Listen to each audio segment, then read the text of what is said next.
was with very well. You were all present, so and I was not, but very heavy on photography, let's say. And the fifth and the sixth sessions are intended to go more into the visual aspects of storytelling.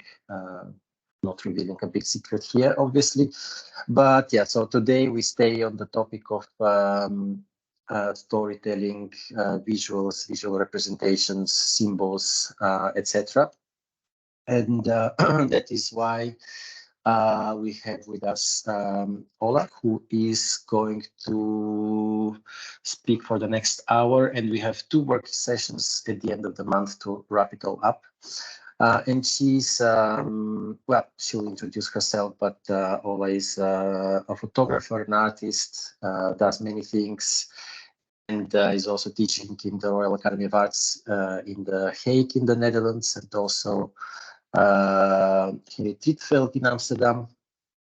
So this is the one factual sentence I want to say, and then now I hand it over to you, Ola. Thank you. Thank you very much. Can you hear me well? Yes, great. Well, nice to see you in this digital presence. It's been a while since I, for the last time, was presenting online, which now seems like, wow, this is quite a strange thought to catch myself with, that for the last year I haven't been presenting online. It was such a, like, I thought we'd never get out of this mode, but nevertheless, so let's see how it goes. Well, indeed, I will be having two sessions with you today. I'm going to be mostly talking about my practice, just for you to understand what am I doing, because my practice is a very vibrant creature that is constantly evolving and changing, and the more I'm moving through it, the more new stuff I explore. It's going to be mostly focusing on my work today, but I will structure it around a different kind of theme, so leitmotifs that I'm working with. So I will show you the variety of projects, and then the second session we are going to dive a little bit more into theory, and also working with a little assignment in a smaller group. So that will be a more working session. So indeed, when I will be presenting, I will be looking at my own presentation, so I can't see you, unfortunately. So, and I also can't see if there is a questions in the chat. I'm not sure even if there is a chat, active chat, but if you feel like an urgency to ask a question, just feel free to interrupt me. I'm absolutely fine with that. And then in the end, we have a bit of time to round up with some questions. It probably will be a lot of information. Bear with me. Yes, an hour. It's not that long, but also it can be quite long. So if you feel like you're losing me, yeah, just bring me back, because it has to be somehow valuable for you.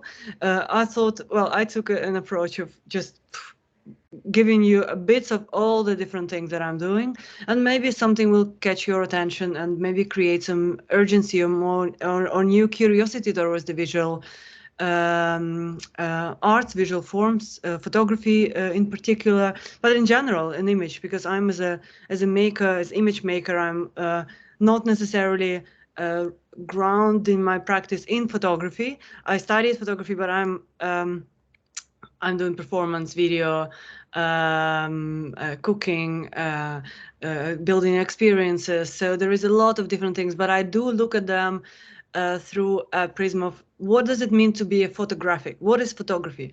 What is it about our perception, human beings, when we are looking at the photograph? What activates in us?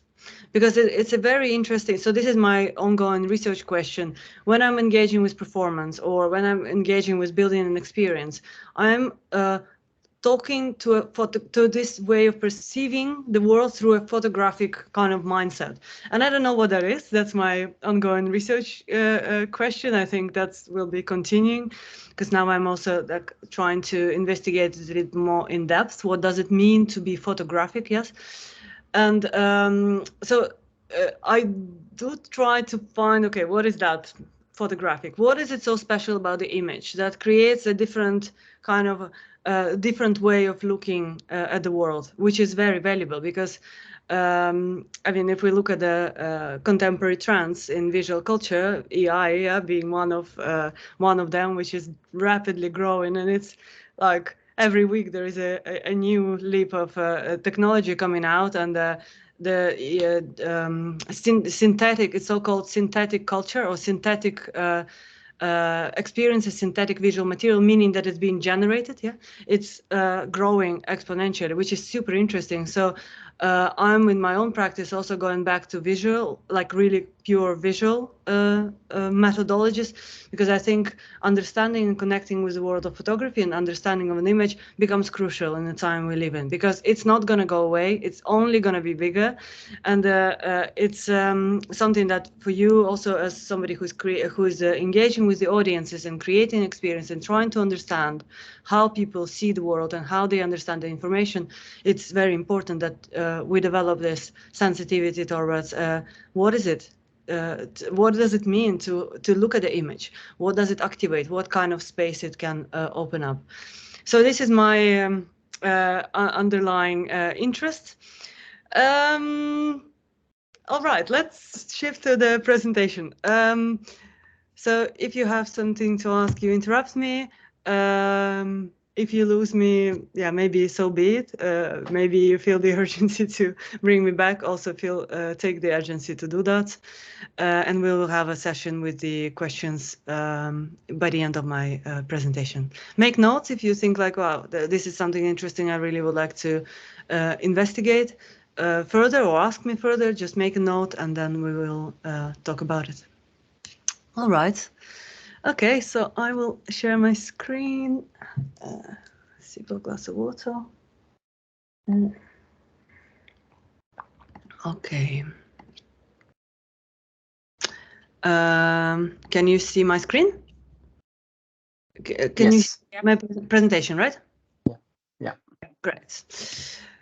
All right, so here we go. So my name is Olanka. I'm, as Vladimir said, well, who am I? This is the first session, sharing words. So who am I? So I'm indeed an artist. So I'm grounding my practice in photography, sound, movement, video, artificial intelligence.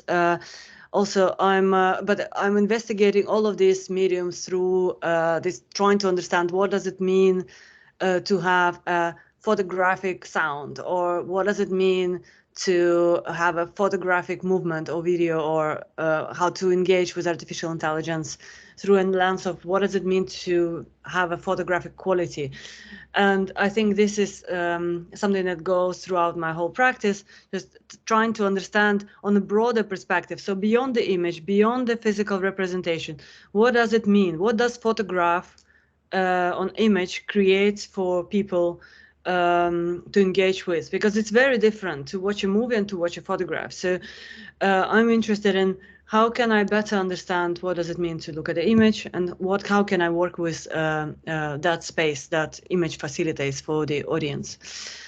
So I'm also an educator. Yes, I'm teaching at Royal Academy of Arts and bachelor and master programs, mostly, and Royal Academy of Arts is in The Hague and Gerrit Rietveld Academy in Amsterdam. Mostly my courses are structured. I studied photography, so that's maybe also interesting to mention. So I studied photography, but I'm now teaching also at photography departments, but I don't really engage directly with images because, as I mentioned, my interest is expanding our understanding of an image. So mostly my courses are about freedom, or trying to see what images or constructedness of an image, but then in a very, very free way. So I don't know, dance with my students, or we will cook with my students, but then we will be creating images through engaging with this indirect art forms, but then still it will carry the photographic quality. I'm also a researcher, so I'm writing articles about cultural criticism. I also have a degree in sociology. Have a master thesis about symbols. So it is also about, in a way, photography or image or representation. So, but in a very different way. So maybe also continuing my kind of sociological curiosity and then taking it into a realm of art is still very relevant. And I also grounded my research in psychology, and especially now, more and more, it's also shifts towards adult development,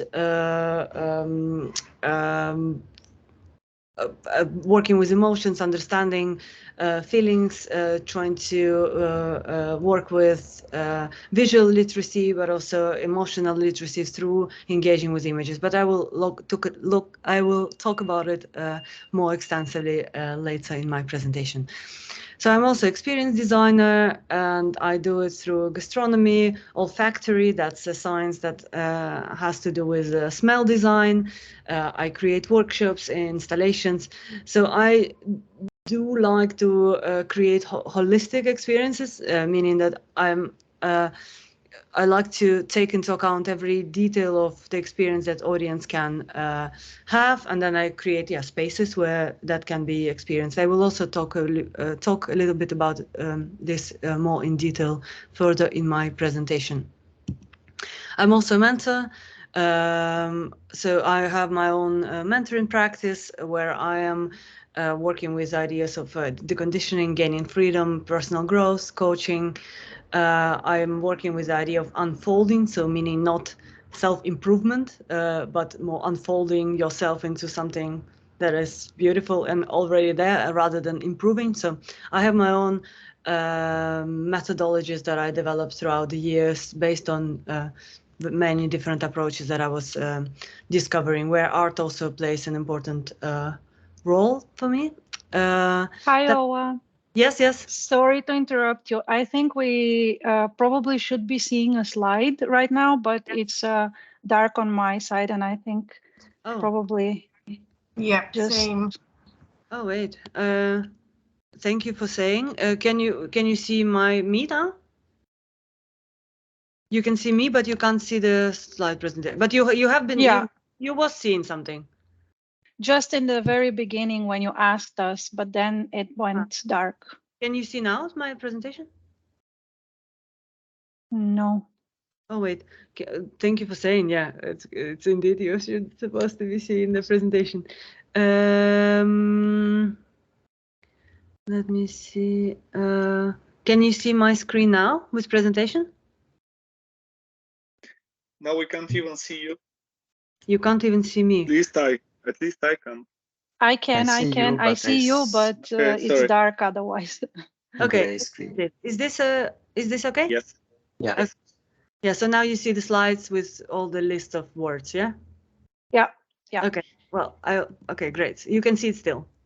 Now we can see it. Yes. Okay, lovely. Thank you so much for bringing it in. Okay, I'll go quickly through this. Now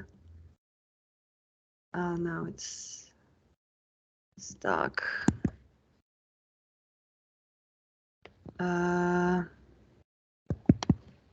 You can hear me, but you can't see a change, right? Yeah, that's correct.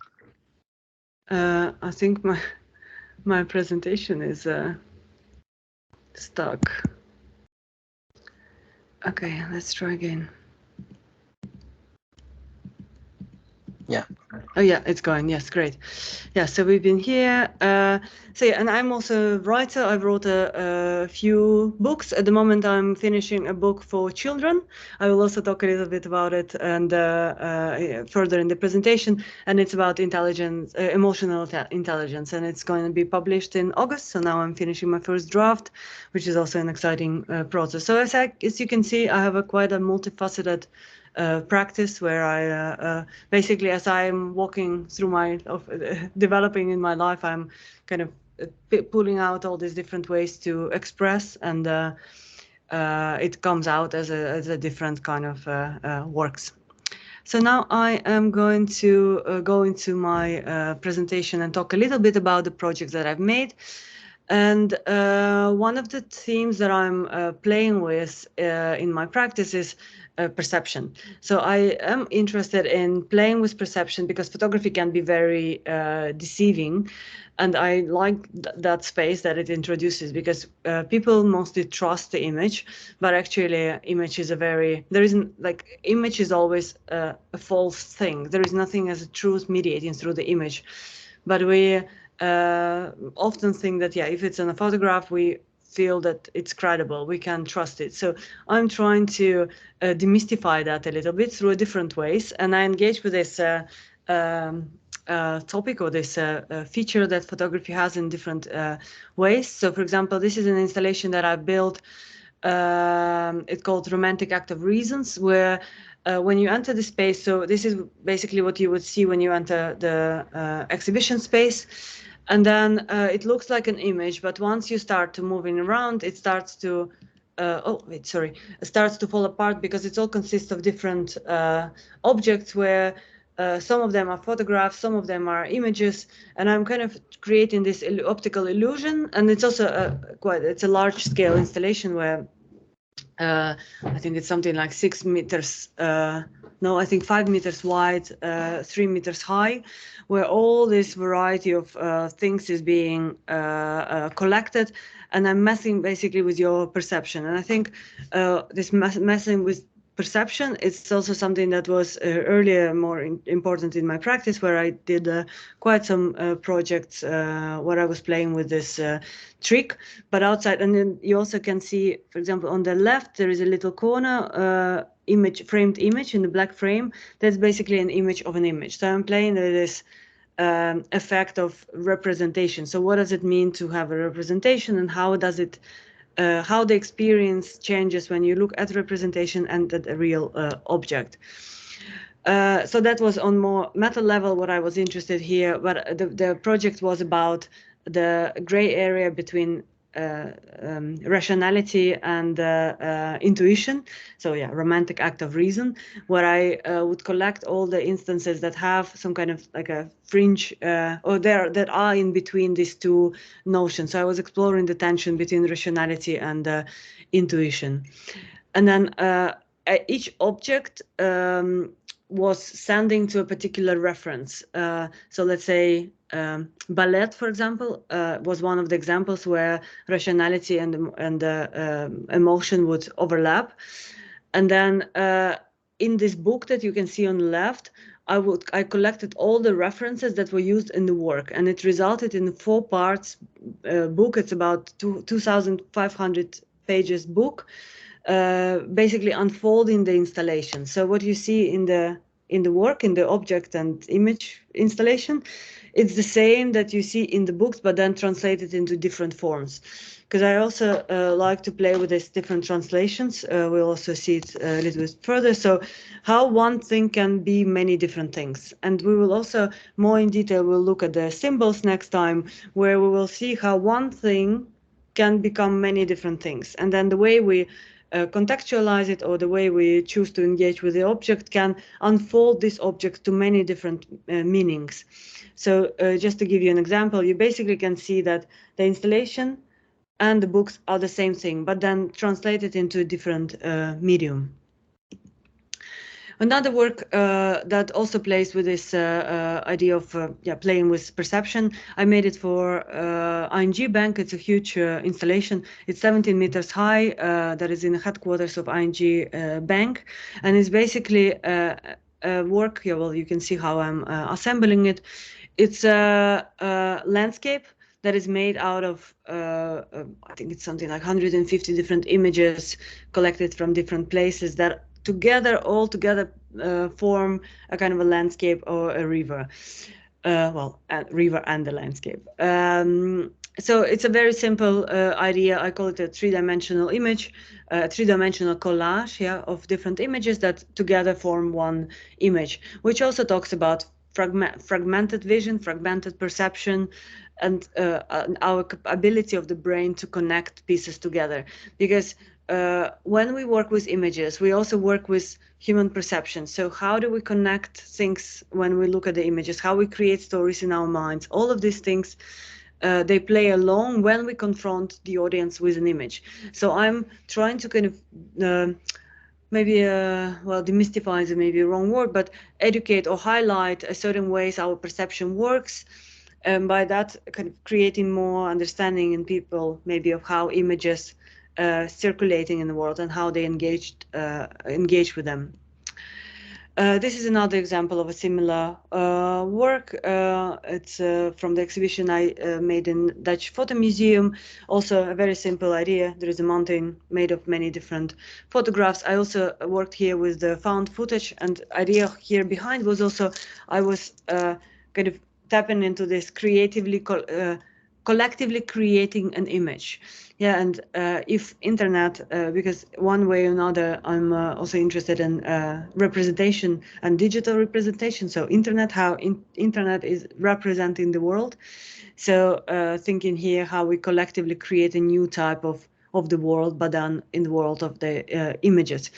And then, of course, also I was here interested in the, so if this is represented and this is online, what kind of landscape would that be, and which kind of landscapes will be not represented online because there is no simply no access, for example, to internet. So I was thinking about, yes, collectively representing internet, collectively recreating a landscape in digital space, but then also commenting on the limits within that representation, because the limits are determined by the access to the internet or even electricity sometimes. So I work a lot with archives also, and for me, I think why archives are so interesting, because I'm questioning what is outside of the archive, because that's a very interesting question, because not everything is obviously in the archive, and then what goes through the selection and who selects the material. So it's a very potent space to think about, and I like doing that when I work in with the archives. This is another shot from that installation. So also similar idea, when people would move through the space, they would see how this landscape disappears, basically. The wholesomeness of the landscape will disappear and break into pieces. So once you start changing perspective, it all goes away. So also commenting on this importance of a perspective, yeah, and if you change perspective, what happens with the image? Because with the image, when you create an image, perspective, a context is also very important and plays a role. So I wanted to create an embodied experience where people will physically feel that, oh yeah, if I change the perspective, if I change my position, everything changes. So they can play with the shifting their perspectives in the space. Another work, just to give an example also, that works with similar methodology. I made it with for what is vitrine, like a display window at the Bijenkorf. It's a big shopping mall in Amsterdam, where I was also playing with this representation of an image and then real installation. I was working with the material, display material from the shop. And this, maybe I'll go very quick through this one also, because I'm recently also engaging with artificial intelligence and trying to see how that affects our perception, mixing this realism into fiction and creating more kind of this friction between, well, it's quite direct friction between realism and constructed image. So that's also something that is interesting, how the perception can be tweaked and what can it lead to. So these are just a few images from a project that I'm making in Ukraine at the moment, which is on ongoing work, where I'm trying to mix in this constructed and real world situations. Next pathways that I'm interested in is the interaction. So I'm building, constantly building interactions. And I will focus on the two projects that I did. One is a restaurant that I was running for about 1.5 years in Amsterdam, and it's called Diptyque. And it was a place where I designed experience for 8 people in the counter where I served 12-course dinner together paired with drinks, where it was all about trying to get the visitors into a particular mind space where they are, where their senses were tested, where I would confront them with things that they never tried before or they didn't even know what it was. So it was a very interesting and peculiar space where I would think all the details, starting from the space, design of the dishes, but also thinking about the music, smell, conversations that I was holding. So for 2.5 hours, people would just, or 3 hours, people would just enter. It's 8 strangers.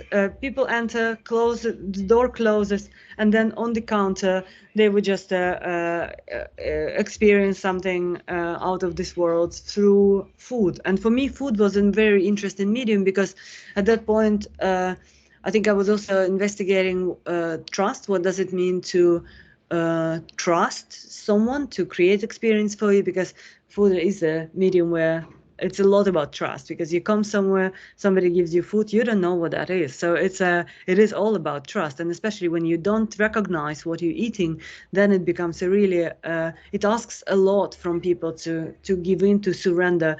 And then I was also challenging them with their flavor, with the flavors that I was serving. So and mostly things went well. So people enjoyed the experience, but in a very, like it's not just a good food. It was really a transforming experience for some, where in this 3 hour, after 3 hours, they were completely changed in their, completely changed. That's probably a bit exaggerating, but they really, you saw them first closing up into this unknown. Yeah, I don't know what that is. I don't know if I can trust you. And then slowly I would build the interaction with them, and they would open up and unfold and ease into experience. And it was really a beautiful experience for me also to hold the space for them.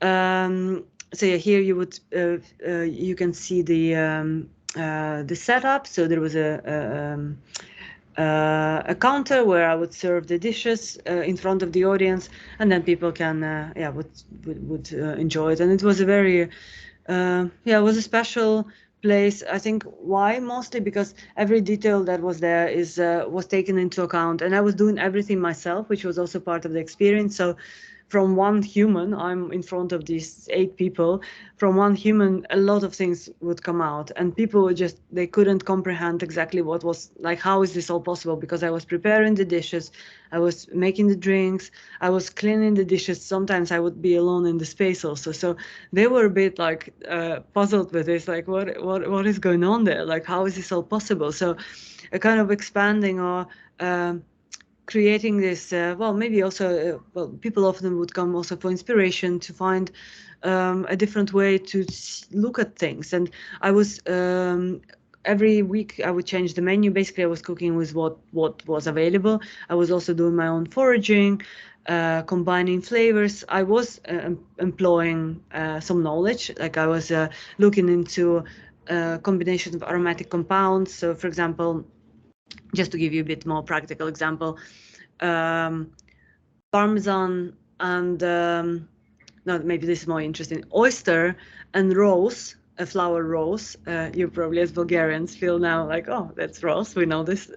So the oysters and roses, they share the same, certain aromatic compounds that are the same in the both ingredients. So if you pair oyster and rose, it will fit well together. So I was looking at these weird combinations of flavors that were on a molecular level fitting well together, but on cognitive level, when you would say, oh, oyster and rose, I don't know if that would like taste good. So people were challenged and puzzled, but their experience in their body, like the flavor wise, they were liking it because it fits. It makes sense on the level of molecules. But so I was trying to kind of disbalance a little bit this cognitive bias against certain things through experientially creating some kind of reassurance that, yeah, this is okay. So that was my like a secret strategy within that experience. yeah, so that was not to go too much into it. I can talk a lot about it because I've been experimenting for quite a while with different flavors, different ways of cooking food, working with different textures. Yeah, this is also, you can see this is the cocktail menu for one evening that I was working with. So it's a lot of things. So let's say for one dinner, I would work maybe with yeah, about 150 different ingredients. So by creating this experience and telling the story of each ingredient and every dish and how they come together, people would just see how complex and beautiful and rich every little thing can be. So I think for me, this exposing the potential of a small little thing, it's like a little seed that grows into a complex tree. And in my practice, I think this is what I'm interested in. I'm taking something maybe sometimes simple or mundane. Also, I often work with simple things, like you maybe saw already in my installations, a very simple object.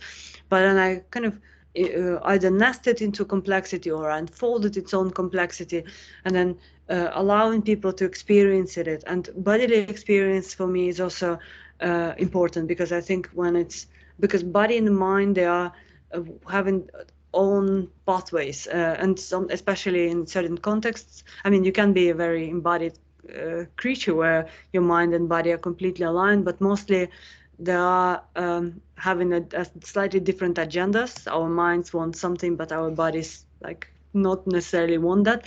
So I'm trying to create embodied knowledge or embodied experience through engaging with the mind. So to try to create a bit more coherence between the two. But I think embodied experience is important in my practice. A next project that's also related to food. For a few years, I was also running an ice cream shop. That I also, it was a fun idea, starting with something very simple like ice cream, and then also expanding opening up and unfolding the complexity that it can have. And I was experimenting with flavors, had about 180 different flavors in my recipe book, and I was making ice cream basically with everything, you name it, like even with things like clay, like earth. So some eatable, some uneatable, so a lot of different infusions with spices, but also vegetables, I know, French fries, ketchup, like all the different things. It was a lot of fun. Also for people to now when there is summer now in the Netherlands and it's a bit hot, I still get emails from people like, can you open the ice cream shop? Because it was a very strange place.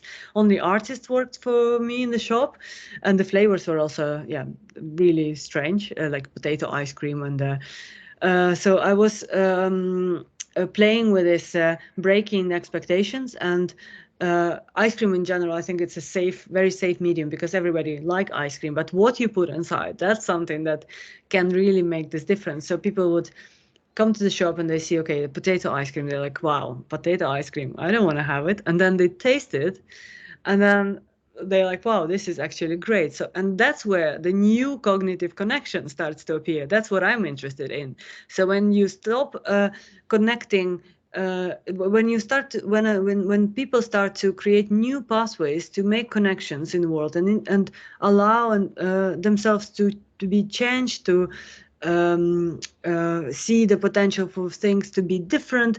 That's what I'm interested in, because I think that's also what art does, is creating a different ways for things to exist. Because if that's not the case, then we're all living in a dictatorship where there is only one opinion possible. But art breaks those normal pathways, or more accepted way of thinking, or common sense. It questions common sense, and that's what I love about it. Where you can say, okay, well, yes, this is ice cream, yes, right, and you think that it's not okay, but yeah, you go and try it, and then people can change. So it's in a way like kind of luring people into an adventure, and then giving them a positive experience, or if it's negative experience, if they don't like the ice cream, then we can talk about it further, because we were also talking about the storytelling, actually, explaining what I was doing, or engaging in dialogue with the audience was always an important part of my practice. And as you can imagine, there was a lot of questions always about why do I do this. So I think also I have an educator in me who wants to spread the knowledge and yeah, maybe sometimes explain. I also did some didactical projects at some point, but also the more I'm diving into my practice, the more I want to be eager to tap into the unknown, but that's a different conversation. I'm deviating, apologies.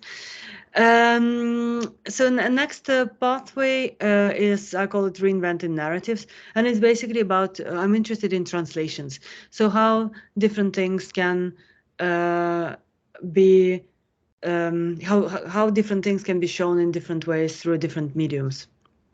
As an example would be, so for example, this project I made.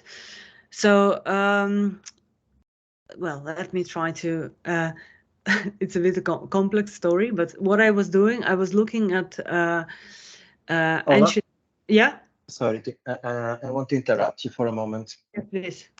Yeah, just to take a little bit of a breather, at least for myself, because it's been quite dense so far. And I noticed that I start having a question maybe in my head.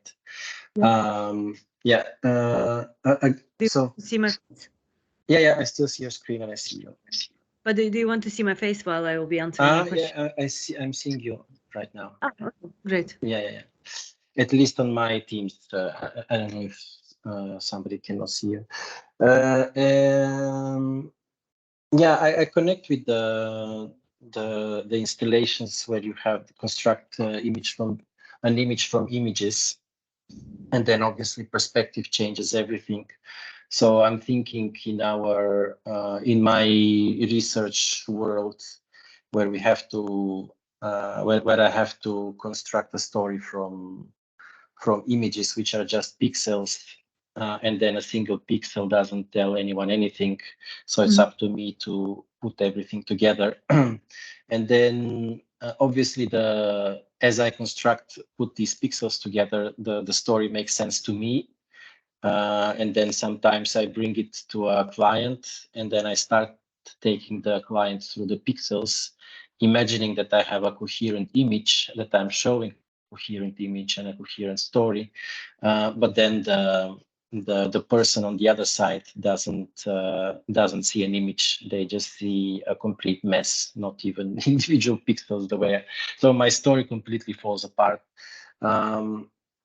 So I was curious with your installations, which well, the images I for me was quite clear, but with the installations, because there is a lot of symbols and so on, and it's not very self-evident. It's not obvious what you're showing there.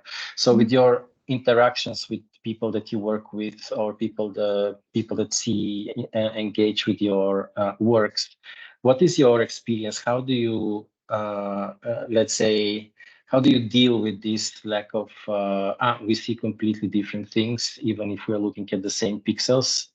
Oh my God, I thought I had a story, but nobody sees the story. Yeah. Do you have this kind of experience, and how do you deal with it? Yes, I do have tricks for it. And let me just go to a specific example that I can show you.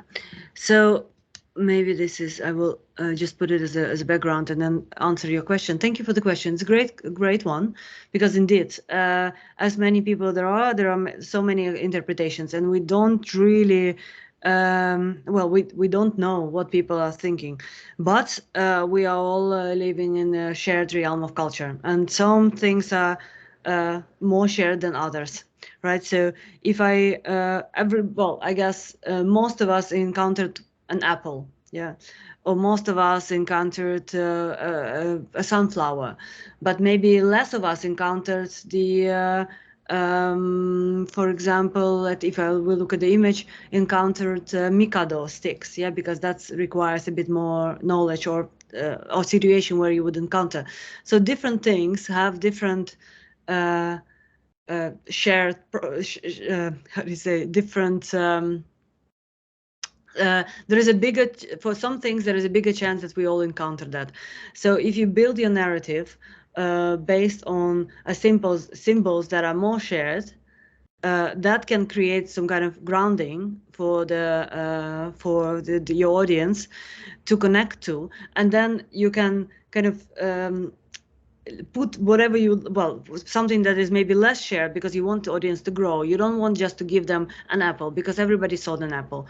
So you want to give them something extra to be curious about it. Yeah. So then probably something that is shared, the symbols that are shared, will have to be diluted with something that they never encountered before, because in the things the things that you never encountered before, that's where your curiosity rests. And that will kind of lock them into, oh yeah, well, interesting, what is that? Yeah, but you do need to give them something that they know, because if you confront them with a full abstraction and then ask them to create meaning out of it, then they will be in the shutdown. It will be freeze, because it's too much of an unknown, unexpected. I don't want to engage with it. It's too much. Yeah. So you do, in my experience at least, or my strategy is to have a right balance of how, like, knowing your audience, obviously, like who are you addressing it to. So try to kind of imagine, maybe create a projection in your mind. Okay, probably this audience will know this, and then build your narrative. Include in your narrative shared symbols, and then dilute it with something that will be challenging to boost the curiosity. But also we are part of a culture, and knowing the symbols and knowing certain things, it's a conventional agreement that we make. So knowing the conventions of certain culture that you're working with and connecting there, and then from that place start building your space of the unknown, that's a good strategy, I think, to use. So for example, this work is made, so it's I call it a visual encyclopedia. No, wait, selective encyclopedia of visual metaphors, and it was made for, also in a commission for ING Bank, and it's basically represents Dutch culture. And in my view, yeah, so I created this still life where each element would represent as one of the feature that Dutch people have, in my experience. And then I would make a little like a vocabulary. So you can see on the map where it's, yeah, so I'm basically decoding my own image. And as you see, I'm working with a very clear, well-known symbol. So it's like, if I know, I talk to people who, well, Dutch people get it like completely. But for example, if I show it to my mother, she doesn't get it. Yeah, because it's a culturally dictated by culture. Does it answer your question? Or yeah, it does. I actually, now that you showed the image of the deconstructed image with the grid and everything, because while I was listening to you, I was like, oh yeah, damn it, but how do I, because kind of the unwritten or written rule is you don't show more than one thing on a slide, and then I'm like always struggling with okay, but this is a complex thing that I want to share, and then it has different aspects. So how do I represent that in my story? Mm-hmm. But this, even the other one actually, where you have the words on the grid, yeah, that's helps me to imagine how I could actually think and connect. But so yeah, thanks. Yeah. That answers. I would say, yeah, and I understand that it's also maybe, of course, the things that I show, like perhaps it's difficult to make a connection to your own praxis or your own things, but hopefully we'll get there also in the practical part of our work. But I think first thing that I would do or advise is to understand what kind of audiences are you talking about, and then try to understand what kind of things they relate to, what kind of symbols they use. And then knowing, because even if you imagine you need to create an image that communicates to a certain group of people, if you include some things that they understand and know in your communication, then it also shows them that you see them, you understand, you want to you want to get to know them, and you know something. So there is a nice empathetic exchange also happening when you start to investigate what kind of language your target group speaks.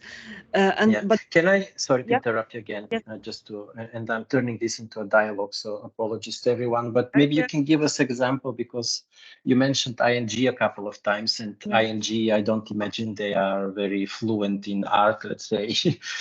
But there's any big corporation, they have an art collection and so on and so on. But still, so how do you speak with ING? You said you have to know your target audience. So you thinking about corporate target audience, how do you talk to them about your world? Yeah. Because again, just to give you again a perspective, right? Because we come from a very researchy background with a lot of data information, and we translate what people on the street think about brands and customer experience and products and so on. Mm-hmm. So in our world as translators, so to speak, between the market and the corporate business world, there is a moment of translation. So how do you do that? Yeah, well, so how do I do that? Let me think. Well, practically how it happens if ING comes with the assignment. Well, maybe a good example. So I did this project for Rijksmuseum and ING also, actually. So it's a collaboration. Rijksmuseum is the biggest museum in the Netherlands, and unfortunately I don't have a slide here because I didn't know that I will talk about it. But basically, the assignment is to create an ice cream, or like a flavor. Well, I created an ice cream and a pastry that would talk about values of a company. Yeah, so Rijksmuseum and ING, they have a long-term collaboration, and they have a set of values that they share. And then I'm, as an artist, supposed to create a translation for that collaboration. So I would look at their values and then try to create a metaphor, so create a visual metaphor or flavor metaphor that would talk about those values. So practically it would be random. Walnut represents wisdom, something like that. I would cook maybe a beetroot for 30 hours. So that means a very committed relationship, something like that. So I create metaphors to represent certain processes. Yeah, and then I kind of create, well, similar what I did here, and then I can create this kind of space for the audience to engage with the values that company have, but then in a different way. So I'm, as an artist, I'm not also expected to create a one-to-one translation. I'm expected to create a different perspective on something that is already there. So if you are maybe collecting the data, then the mastery, my task would be, okay, take the data that you gathered and then taking that into account and create something that will connect to the audience that you are addressing based on that data. Does it make sense? Mm. Yeah. Okay, thanks. Thank you. We have 12 minutes left, so I was wondering, maybe we can jump a little bit ahead and go to I'm curious about the theoretical part that you mentioned. Well, the theoretical part we take next time. So okay. Sorry. So that will be full dive into the theoretical part. Let me see what another thing that I would like to maybe mention. That's maybe interesting. That's also maybe last maybe 5 minutes I take for this project, and then we can round up with the questions, because I think that's also an interesting one to think about. So I'm working here. So the project called Istota, and this is the book that I'm writing now. That's will be for children to activate the emotional intelligence for them. And why I'm bringing in this project here, and also in relation to the translations. So, for example, while working on so basically what I'm doing, I'm mapping. Let me hear. So I'm mapping emotional landscape that every human being has inside. So I'm I distinguished about, well, 90 different feelings and emotions, like, let's say, enduring, vulnerable, responsible, captivated, secure. Well, you can see it on the slide. And then I created a story. I created a character and a story that would talk about that feelings and emotions. And then, so this is the overall framework. And then every character has the story. And then it's a set of cards with the stories and the characters. And then there are different pathways to engage, like games that I developed to engage with these cards. And these games are based on research in psychology about how people how people respond to the environment. So, example, some people are more perceptive towards sensorial stimuli. Some people are more perceptive towards motoric stimuli. Some more imaginative. Some more intellectual. So you have these 5 different ways. Well, 5 different angles people experience the world, and then I created 5 different ways to engage with the cards based on this research in psychology. But then I kind of created a more indirect way to engage with those pathways or highlight those ways to experience the world without necessarily talking about it, but rooting my choices in the theoretical research. And this is also what I often do. I take something like, let's say you're creating data, you're accumulating data, I take it, and then I see, okay, I know this, so okay, how can I create a new type of experience based on that data, because the data allows me to create those shared moments of connection for people, because without that it's random. So I need to have theory or research to create a shared understanding of things. So in this case I was rooting in psychology, creating these pathways for to engage with the cards. And it feels playful and it feels well, it is playful, it is free, but it is actually, if I unfold the methodology behind, it's quite strict. So let's say you have, I know that it's a quite complex project and don't want to go into details, but let's say you have the needs that, so, well, maybe this is already actually too much and for what we have in time. But I hope it gives you a little bit of an idea of how I engaged and how I include the theory into my creative process. So underneath my work, there is a research, then I make a translation, and then that translation is expressed through a particular medium. Maybe I'll stop here, and then maybe we can take it into a bit more of a conversation. So we don't have to, let me see, yeah. Yes, so maybe we can have a bit of a, because it is rushed, I feel that also, and I feel care for your brains also with this flow of information. But hopefully there is something for you to that triggers you, hopefully. And maybe if you have any questions, let's have some time to reflect.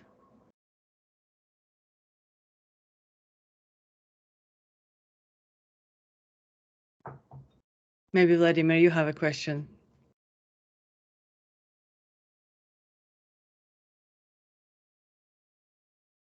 Maria, yeah. Yeah. That was very interesting. Thank you. It reminds me of recently I saw a client that did a presentation somewhere presenting their customer experience strategy with some kind of videos, but they weren't the typical videos where you show the customer saying something, but more like an abstract videos. And I told them, because the same client asked me, how would you present the insights towards larger audience within the companies you work with so that they can land better? And I thought, how can we be more creative? Because usually, yes, what we do is that we have a final presentation. There's always the search for simplicity, so it needs to be comprehensive enough, but at the same time, short and simple. So if you have to do that, I was wondering what kind of medium would you use to attract the attention? For example, if you have to present in front of a C-suite top management level, just to better lend your findings and your insights?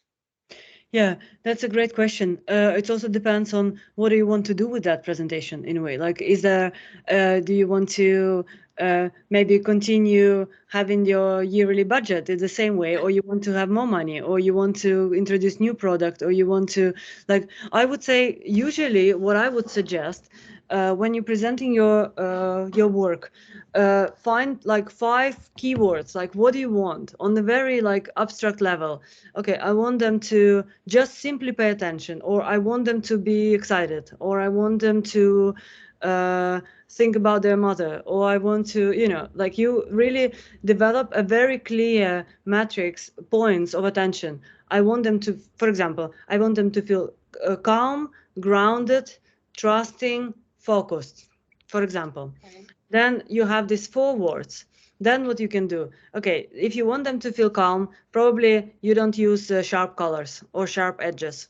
Then you go into rounder shapes, maybe blue, maybe green, white, gray. Gray maybe not, but maybe light gray, blue gray color. Then maybe it's a presentation slides are not like staccato changing, but maybe it's fade in, fade out. So like once you know what kind of effect, that's also how I work with my work. What kind of effect do I want to have on my audience? What do I want to give them? What kind of experience do I want to give them?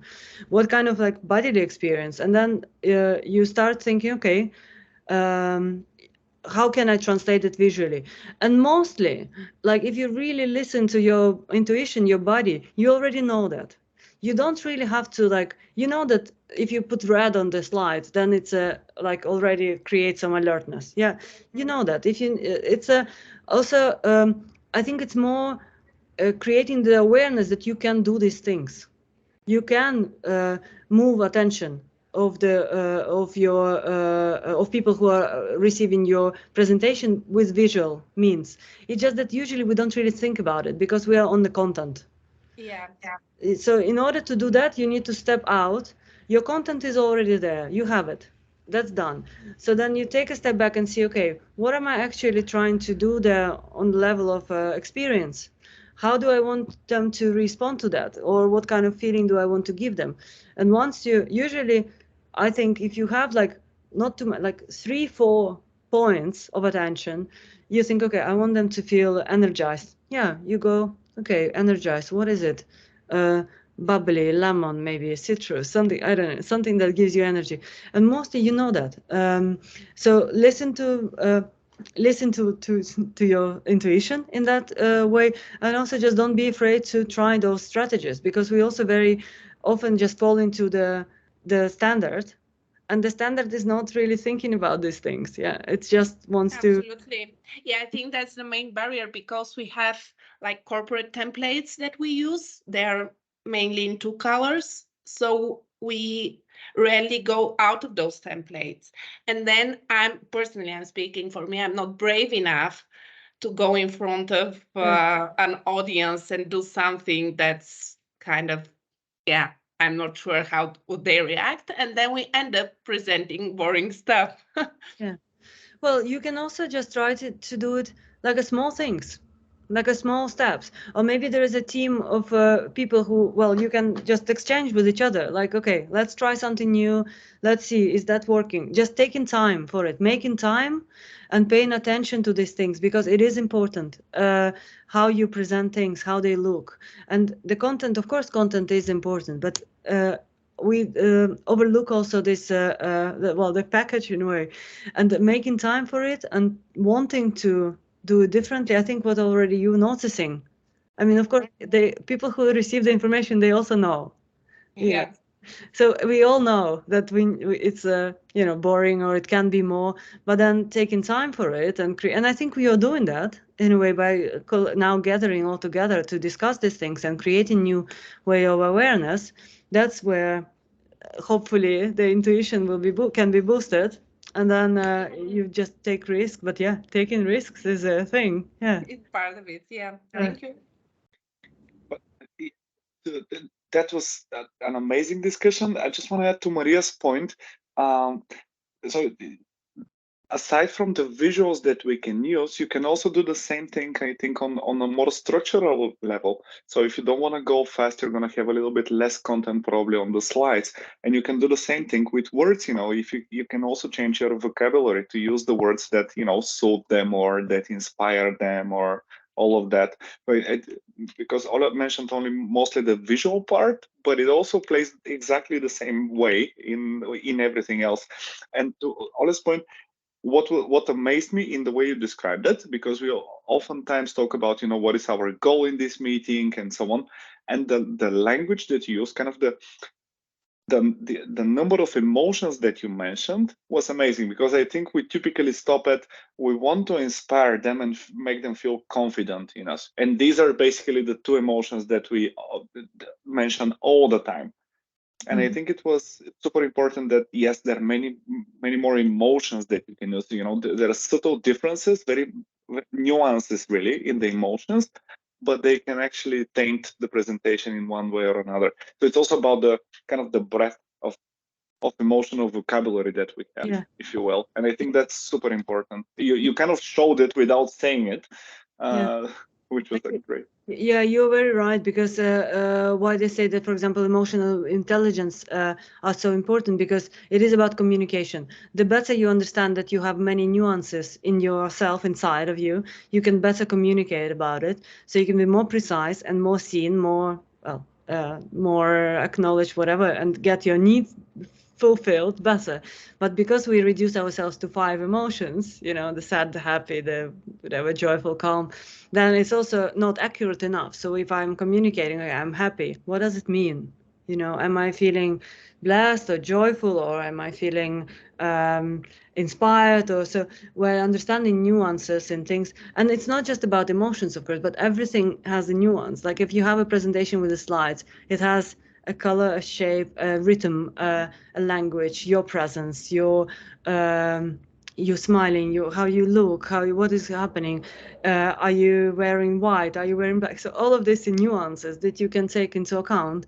And we sometimes don't have that understanding of complexity that we actually, which is available to us to guide the experience. That's the thing. We are guiding the experience, because people, you're listening now to me. Yeah, I'm can take, like I have power now. So I think just really connecting with this agency that you have as someone who is presenting or someone who is creating impact on the audience, and you're working with the clients, I think connecting with the agency is a super important task for everyone who has this power, which is mostly overlooked because we like too much on the ground. Yeah, but if you step out and go into meta level, okay, what am I doing? Like I can do many things. So I think for me, maybe this is a great actually roundup, that like connecting with this understanding that you can move people, and visual strategies,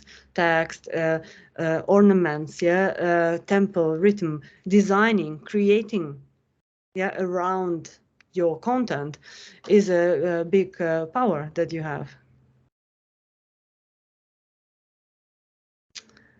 Yeah. It is a very good roundup. Yeah. Well, yeah. Can I ask you one last thing, just because I think the work sessions are created with a certain intent, but maybe you can give a very short description what to expect from when we meet again in 2 weeks. Yeah, so we will be working with symbols and visual metaphors. So we basically I will give you a typology of different ways to look at the symbol and connotations, denotations of things, and we will try to unfold simple things into a multiplicity of different meanings, and we will try to create meaning with things. So let's say a lemon can mean different things. And we will try to take a lemon and look at it through different perspectives, so you can understand that it's not a fixed thing, but it's much more flexible thing that you can employ in your strategies further. So I'll be working on this unfolding things into different multiplying things. And we're working, I will give a little bit of a more theoretical dive for maybe half an hour, and then we're going to be working in smaller groups and creating stories, visual stories, where we will play with meaning and how meaning can be changed and how meaning can be made flexible. And so hopefully also connecting with the agency. And then we will be testing that. Does it communicate with the other group or not? So we'll be testing if the assumptions that we have about our meaning making aligns also with others. Great. And all of that is going to happen during the session itself. So no need for preparation, nothing to be done before that, right? We don't have homework. Observe your surroundings, try to think about, expand things around you and look at them with different perspectives. That's your superpower. And then just connect to the fact that everything that you encounter can be so many different things. Yeah. And then you decide what it's going to be. And that's that's a lot. Fantastic. Thank you so much. Yeah, we stop here for today, I think. Yes, thank you so much. Great. And we meet again in about 2 weeks. Yes, thank you all. I hope you took out something out of this presentation. I did. Thank you. Yeah, I would like an ice cream, but I'll get one now. Thank you. All right. Thank you. Yeah. Bye. Thank you so much, Olena. Bye. See you soon. Bye-bye. See you. Bye. Thanks a lot. Bye. Thank you so much. Bye-bye.